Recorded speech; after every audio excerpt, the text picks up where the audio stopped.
Friends आज क्षुद्र video जो अद्भुतपूर्व तंत्रोक्त सम्मोहन क्रिया को शेयर करुच्ची एहरी माध्यम आपण कौन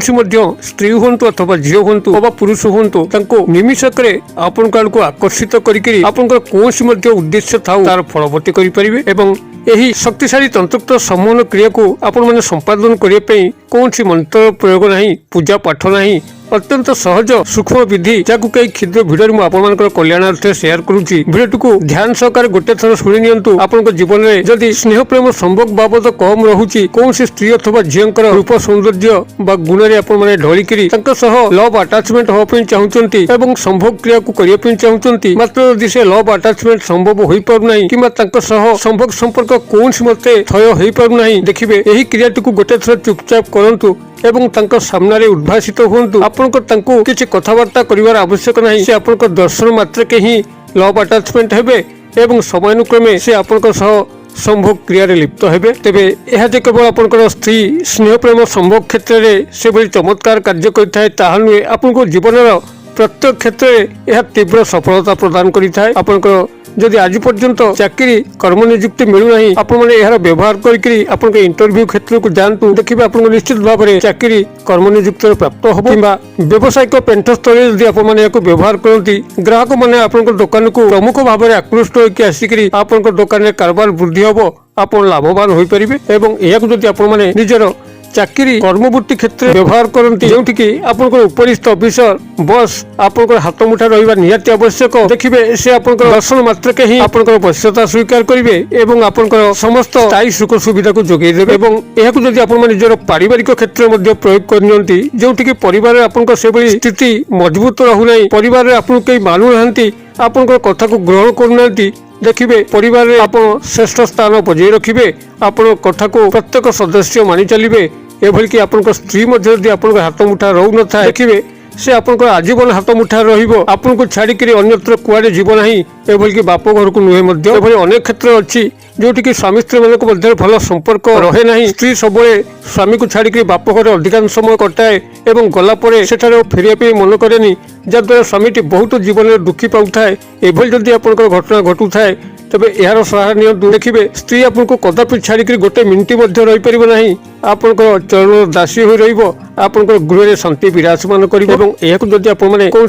शत्रु क्षेत्र में विनियोग कले कि आप जीवन पिछा से भाव लगी आपको नाना बाटर हैरान करुच्ची शारीरिक आर्थिक मानसिक क्षयक्षति करुच्ची देखिए से अजात शत्रु आपंकर चिर मित्रता परिणत हम एथि आपंकर कौन किसी करिवार नहीं केवल ये तंत्रोक्त जिनसटी को यही विधि मत व्यवहार करनियंतु एवं जहाँ सामने आप छिड़ा होइजिबे से आपंकर गुलाम बनजिवो एवं यहाको आपण माने जदि सामाजिक सांस्कृतिक क्षेत्र में प्रयोग कले जोंटि कि आपण खातिर किछि से बड़ी गुरुतर कार्यानुष्ठान को चलैया पे अछि देखिए आपनकर कार्यानुष्ठान निश्चित भाव में भल भाव चलिबो आपण सामाजिक स्वीकृति लाभ करिवे सामाजिक अनुष्ठान पुरस्कृत हेबे आपनकर आर्थिक उन्नति प्रगति निश्चित भाव में करें एवं जदि आप कौन कंपानी मार्केटिंग पर्सनाल अच्छा आपन खाते कंपानी कौन जिनस को विक्रय करने अच्छी आपण बाहर प्रोपागंडा क्रिएट करने चाहते तेरे यही जिनस को व्यवहार करके ओपन मार्केट को जातु देखिए सेठारे आपनकर प्रोडक्ट निश्चित भाव में विक्रय हम एवं कंपानी आपको प्रमोशन निश्चित भाव में कर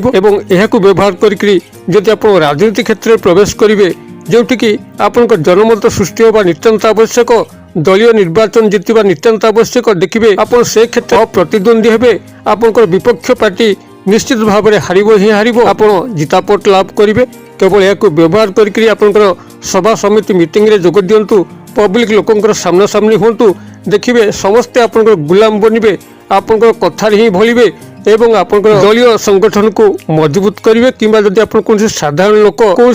राजनैतिक नेता मंत्री को आप हाथ मुठा रखा चाहती तबे एहारी माध्यम नेता मंत्री को आपण हाथ मुठा रखिकी आपनकर जेकोसी कल्याण को साधन करें वशीकरण माने आपनकर बहुत बड़ बड़ काम यही वशीकरण क्रिया होता है केवल तुच्छ स्त्री झील संभोग क्षेत्र में व्यवहार करा जाए एभली भाविबा भ्रमात्मक वशीकरण बहुत प्रशस्त भूमिका रही जहाँकि केतगुड़ी भिडियो में आपको संपूर्ण भाव में बुझे सारी जदि वशीकरण को सठिक विधान सह अनुसरण करा जाए तेबे कौन सी व्यक्तिर साधारण स्तर जीवन को असाधारण स्तर को नहीं था तेबे आज जो भिडियोटी मुझे कल्याणार्थ प्रकाश करुच्ची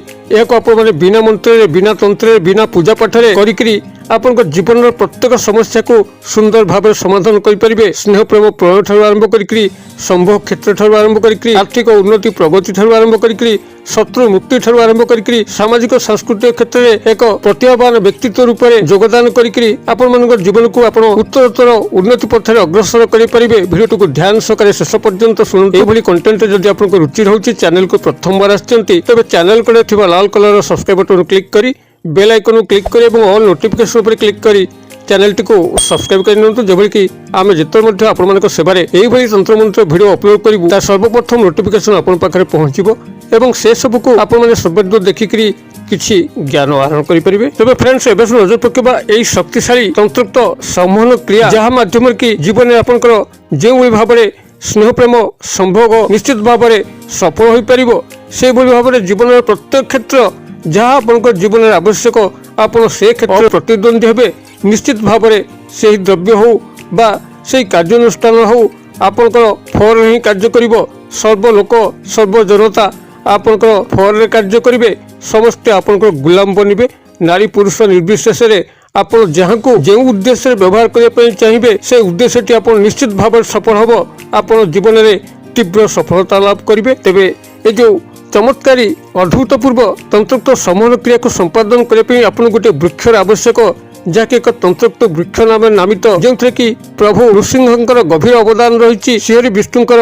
ଯେଉଁ ନୃସିଂହ ଅବତାର, ସେହି ନୃସିଂହ ଅବତାର ନେବା ସମୟରେ ହିଁ ଏହି ବୃକ୍ଷର ତନ୍ତ୍ରୋକ୍ତ ପ୍ରକ୍ରିୟା ଜାଗୃତ ହୋଇଥିଲା ଏବଂ ସେବେଠାରୁ ଏହା ମାନବ ସମାଜର କଲ୍ୟାଣ କରି ଆସୁଛି। ଏହି ବୃକ୍ଷଟିକୁ କେବଳ ଆପଣମାନେ ପୁଷ୍ୟା ନକ୍ଷତ୍ରରେ ତାର ଚେରଟିକୁ ସଂଗ୍ରହ କରିବେ। ପୁଷ୍ୟା ନକ୍ଷତ୍ର ନିଶ୍ଚିତ ଭାବରେ ଯେକୌଣସି ସାଧାରଣ ବ୍ୟକ୍ତି ଯଦି ତାର ଘରେ ଟଙ୍ଗା ହୋଇଥିବା କ୍ୟାଲେଣ୍ଡରକୁ ଷ୍ଟଡି କରିବ, ଦେଖିବେ ପ୍ରତ୍ୟେକ ତାରିଖ ତଳେ ଗୋଟେ ଗୋଟେ ନକ୍ଷତ୍ର ଲେଖା ଅଛି। ଆଦ୍ରା, ଶତଭିଷା, ପୂର୍ବଭାଦ୍ର, ଉତ୍ତରା ଫାଲ୍ଗୁନି, ଏଭଳି ଭାବରେ ଆପଣ ଲକ୍ଷ୍ୟ କରିବେ କେଉଁଠି ପୁଷ୍ୟା ଲେଖା ଅଛି। ଯେଉଁଠି ପୁଷ୍ୟା ଲେଖା ଥିବ ଆପଣଙ୍କର ତାହା ହିଁ ହେଉଛି ଏହି ବୃକ୍ଷର ଚେରକୁ ସଂଗ୍ରହ କରିବା ଦିବସ। ପୁଷ୍ୟା ନକ୍ଷତ୍ରକୁ ଷ୍ଟଡି କରିବା ଖୁବ୍ ସହଜ। ଯଦି ଆପଣମାନେ ଏତକ ମଧ୍ୟ ନ କରିପାରିବେ, ଏ ତ ସବୁଠାରୁ ସହଜ ବାଟ। ତେବେ ଆପଣଙ୍କର ଘର ପାଖାପାଖି ଯେଉଁମାନେ ତାନ୍ତ୍ରିକ ଜ୍ୟୋତିଷ ଭାଇ ବା ଭଉଣୀ ଅଛନ୍ତି ସେମାନଙ୍କ ସହ ଯୋଗାଯୋଗ କଲେ ସେମାନେ ଆପଣଙ୍କୁ ପୁଷ୍ୟା ନକ୍ଷତ୍ର କେବେ ପଡୁଛି କହିଦେବେ। ଏଭଳି ଭାବରେ ପୁଷ୍ୟା ନକ୍ଷତ୍ର ଦିନ ଆପଣ ସ୍ନାନ ସହିତ ଶୁଦ୍ଧପୂତ ହୋଇକରି ଏକ ଲୋଟା ଜଳ, ସେଥିରେ ଟଙ୍କିକିଆ ମୁଦ୍ରା, ଗୋଟିଏ ଗୁଆ, ଗୋଟିଏ ପାନପତ୍ର, କିଛି ହଳଦୀ ଗୁଣ୍ଡ, ଏ ସମସ୍ତ ପକେଇକି ଦୁଇ ଗୋଟି ଅଗରବତୀ ନେଇକରି ଆପଣ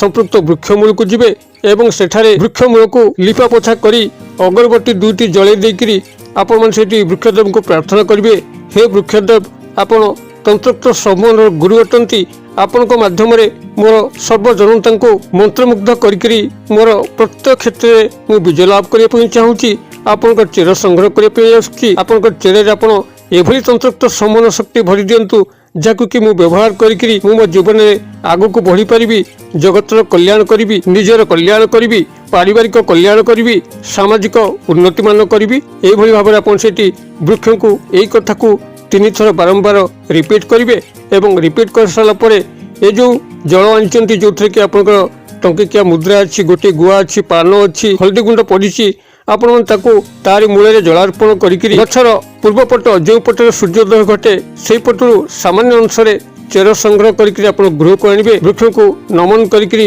ଆପଣ ପ୍ରସ୍ଥାନ କରିଥିବେ। ଏହିଭଳି ଭାବରେ ଆପଣ ଗୃହରେ ପହଞ୍ଚିକି ତାକୁ ଗଙ୍ଗା ଜଳରେ ଶୁଦ୍ଧିକରଣ କରେଇକିରି ନିଜର ଇଷ୍ଟଦେବ ସ୍ମରଣାର୍ଥେ ଯଦି ଆପଣ କୌଣସି ଚନ୍ଦନ ପେଡ଼ି ଅଛି, ସେ ଚନ୍ଦନ ପେଡ଼ିରେ କିଛି ଶୁଦ୍ଧ ଜଳ ସହାୟତାରେ ଘୋରିକିରି ହଉ କିମ୍ବା କୌଣସି ପଥର ଉପରେ ଘୋରିକିରି ହଉ, ଆପଣ ଯଦି ଏହାକୁ ସାମାନ୍ୟ ହାଲକା ଅଂଶରେ ନିଜର ଲଲାଟରେ ଯେଉଁଠି ଥାର୍ଡ ଆଇ ପଏଣ୍ଟ ଆଜ୍ଞାଚକ୍ର ଅଛି ସେ ସ୍ଥାନରେ ତିଳକ ହିସାବରେ ଗ୍ରହଣ କରୁଛନ୍ତି ଏବଂ ଆପଣ ବାହାରକୁ ବାହାରି ଯାଉଛନ୍ତି ଯେକୌଣସି କାମରେ, ତାହା ସ୍ନେହ ପ୍ରେମ ସମ୍ଭୋଗ ହୋଇଥାଉ, ଆପଣଙ୍କ ଜୀବନର ପ୍ରତ୍ୟେକ କ୍ଷେତ୍ରକୁ ଉନ୍ନତ କରିବା ପାଇଁ ହୋଇଥାଉ, କୌଣସି ମଧ୍ୟ ଅର୍ଥନୈତିକ ପ୍ରଗତିମୂଳକ କାର୍ଯ୍ୟ ହୋଇଥାଉ, ଯଦି ଆପଣମାନେ ଏହି ତିଳକର ବ୍ୟବହାର କରିକି ଗୃହରୁ ପଦାକୁ ବାହାରି ଯାଉଛନ୍ତି, ଦେଖିବେ ସେ କାର୍ଯ୍ୟରେ ଆପଣଙ୍କର 100% ସଫଳତା ମିଳିବ। ସର୍ବସ୍ଥାନରେ ଆପଣ ପ୍ରଶଂସିତ ହେବେ ଏବଂ ସର୍ବସ୍ଥାନରେ ଆପଣଙ୍କର ବିଜୟ ଲାଭ ଘଟିବ। ଏହି ଚେରଟିକୁ ସେଇଭଳି ଭାବରେ ସବୁଦିନ ପାଖରେ ରଖିବେ ଏବଂ ପ୍ରତ୍ୟେକ କାର୍ଯ୍ୟର ବାହାରିବା ପୂର୍ବରୁ ଆପଣ ସ୍ନାନ ସହିତ ଶୁଦ୍ଧପୂତ ହୋଇକରି ଘୋରିକିରି ସାମାନ୍ୟ ତିଳକ ଲଗେଇକିରି ବାହାରକୁ ଯାଆନ୍ତୁ। ତେବେ ଏହି ବୃକ୍ଷଟି ହେଉଛି ଆପଣଙ୍କର ଡିମିରି ବୃକ୍ଷ, ଯାହାକୁ ଆପଣ ସମସ୍ତେ ଜାଣନ୍ତି। ଡିମିରିର ଫଳ ପ୍ରାୟତଃ ସମସ୍ତେ ଦେଖନ୍ତି, ମାତ୍ର ତାର ଫୁଲକୁ କେହି ଦେଖିପାରନ୍ତି ନାହିଁ, ମାତ୍ର ଏହାର ଫୁଲ ହିଁ ଅଛି, ଯାହାକି ମୁଁ ମୋର ପଛ ଭିଡ଼ିଓରେ ଏ ବାବଦ ସମ୍ପୂର୍ଣ୍ଣ ବର୍ଣ୍ଣନା କରିଛି ଏବଂ ଡିମିରି ଗଛ କାହିଁକି ପ୍ରଭୁ ନୃସିଂହଙ୍କର ଅବଦାନ ଗ୍ରହଣ କରିଛି ତାହା ମଧ୍ୟ ଉଲ୍ଲେଖ କରିଛି। ଏଠାରେ ଆଉ ପୁନଃ ଉଲ୍ଲେଖ କରୁନାହିଁ। ଯେଉଁମାନେ ଡିମିରି ଗଛ ଉପରେ ନୃସିଂହଙ୍କର କାହିଁକି ଏତେ ଅବଦାନ ଜାଣିବା ପାଇଁ ଚାହାନ୍ତି ଆମର ପୂର୍ବ ଭିଡ଼ିଓଗୁଡ଼ିକୁ ଦେଖିପାରନ୍ତି। ତେବେ ଏହି ଡିମିରି ଗଛକୁ ଏଇଭଳି ପୁଷ୍ୟା ନକ୍ଷତ୍ରରେ ତାର ଚେରକୁ ସଂଗ୍ରହ କରିକି କେବଳ ସାମାନ୍ୟ ବିଧି ମତେ ଘୋରିକି କପାଳରେ ତିଳକ କରନ୍ତୁ, ସର୍ବଜନତାଙ୍କର ସମ୍ମୁଖୀନ ହୁଅନ୍ତୁ, ଦେଖିବେ ଆପଣଙ୍କର ବିଜୟ ସୁନିଶ୍ଚିତ ହବ ହିଁ ହବ। ଆପଣଙ୍କର ପ୍ରତ୍ୟେକ କାର୍ଯ୍ୟରେ ତୀବ୍ର ସଫଳତା